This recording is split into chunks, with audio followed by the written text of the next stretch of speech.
Olá, nono ano. Hoje eu trago para vocês mais uma aula de português. Hoje a nossa aula é uma aula de revisão. Hoje a nossa aula é uma aula de revisão, tá? Qual vai ser a matéria da prova? Período composto por subordinação, tá? Eu vou relembrar com vocês o período composto por coordenação, para a gente ver a diferença, tá bom? Então, vamos lá.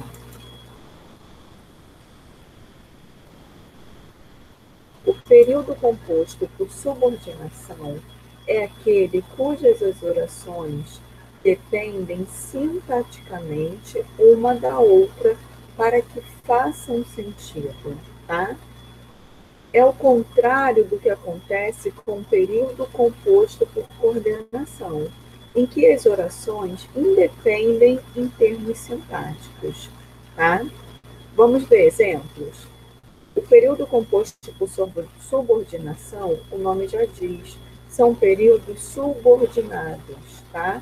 No período composto, eu sempre tenho uma oração principal e uma oração subordinada a essa oração principal, para que ela tenha sentido. Então, vamos lá.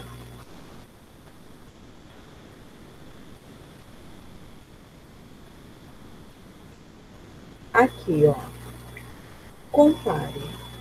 Só quando terminamos o namoro, percebi que gostava tanto dele. Aqui eu tenho exemplo de período composto por subordinação, tá? Olha a diferença do período composto por coordenação. Compõe e canta as canções. Compõe uma oração, sentido completo. E canta suas canções, outra oração, também o sentido completo, tá? O período composto por subordinação é formado pela oração principal e pela oração subordinada. A oração subordinada tem uma função sintática em relação à oração principal, e justamente por esse motivo é chamada de subordinada, tá?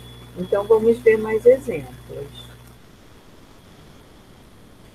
Quero que volte, quero que ele volte.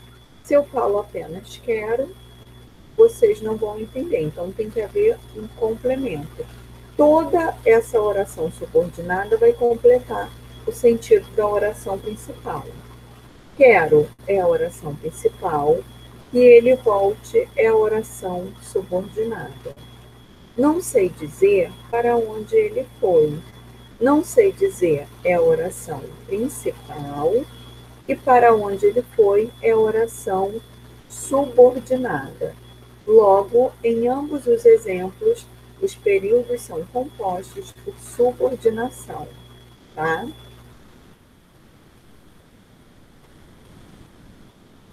Vamos lá. Período composto por coordenação e subordinação. Há períodos em que a oração coordenada e a oração subordinada estão presentes, tá? No mesmo período, eu tenho exemplos de orações subordinadas e orações coordenadas. Vamos lá. Enquanto ela falar, ficarei em silêncio e prestarei atenção nas suas palavras. Então, eu tenho, enquanto ela falar, é a minha oração subordinada. Ficarei em silêncio, minha oração principal, e prestarei atenção nas suas palavras, é a oração coordenada do período, tá? Olha aqui, ó, o E, tá bom? Indicando a adição. Classificação das orações subordinadas. Existem 3 tipos de orações subordinadas, as quais são classificadas de acordo com a função que cada uma exerce, tá? São 3. Substantivas. As orações subordinadas substantivas exercem a função de substantivo, tá? As adjetivas exercem a função de adjetivo. As adverbiais exercem a função de advérbios, circunstâncias, de tempo, tá? De finalidade, de causa. Nós vamos ver aqui, ó. Orações subordinadas substantivas. Elas exercem funções sintáticas em relação à oração principal, tá? Então, ela pode ser subjetiva, se essa oração exercer a função de sujeito, objetiva direta, se essa oração exercer a função de um objeto direto, objetiva indireta, se a oração exercer uma função de objeto indireto. Por exemplo, lá em cima, deixa eu ver aqui, nós tivemos um exemplo. Ó, quero o quê? Que ele volte. Então, que ele volte está completando o sentido da oração principal, tá? Então, logo, é minha oração subordinada, objetiva, direta, tá bom? Vamos lá. As adjetivas, já falei, né? Exerce a função de adjetivo. Então, eu tenho as orações substantivas, subjetivas, objetiva direta, objetiva indireta, predicativa, perdão, completiva nominal ou apositiva, tá? Geralmente são indicadas pela conjunção, iniciadas pelas conjunções que e se. Por que eu não estou focando na classificação dessas orações? Porque nós vamos estudar mais à frente, tá bom? Orações subordinadas adjetivas.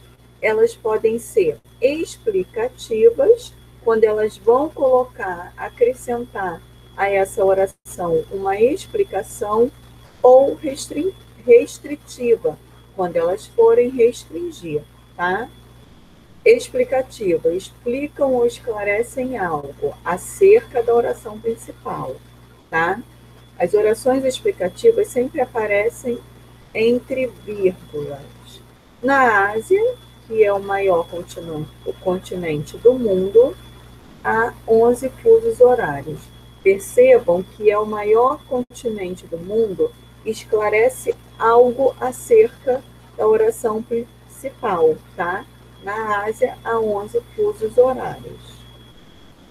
As restritivas vão restringir, limitar, tá? Algo acerca da oração principal. O aluno que faltou, não é qualquer aluno, é o que faltou, ficou sem grupo, tá? Então, minha oração principal, o aluno ficou sem grupo, e minha oração subordinada, que faltou, tá bom? Eu tenho as orações subordinadas adverbiais, tá? Esse tipo de oração substitui um advérbio, de modo que a sua função sintática equivale a um adjunto adverbial, tá? Olha aqui, terminamos o trabalho cedo. Eu tenho exemplo de um período simples. Agora, quando eu falo terminamos o trabalho quando era cedo, eu já tenho o exemplo de um período composto por subordinação, tá? Indicando tempo. Vamos lá. Na primeira oração, como eu disse, eu tenho um período simples. Cedo é um advérbio. Na segunda, eu tenho um período composto. Esse advérbio foi modificado para quando era cedo, em vez só de cedo, tá? Desse modo, que essa oração tem a função de adjunto adverbial. As orações subordinadas adverbiais podem ser causais, indicar causa, comparativa, quando indica comparação, concessiva, concessão, condicional, quando indica condição. Uma conjunção muito comum é o se, tá? Se fizer o trabalho, você vai. Eu tenho, por exemplo, causal porque, tá? Vai indicar causa, quando eu tenho um período subordinado. Na final, eu tenho para que. Na temporal, eu tenho quando. E na proporcional, eu tenho a medida aqui. Ok, nono ano? Então eu vou encerrar essa aula por aqui. Agradecer pela atenção de vocês. Até a próxima. Tchau, tchau.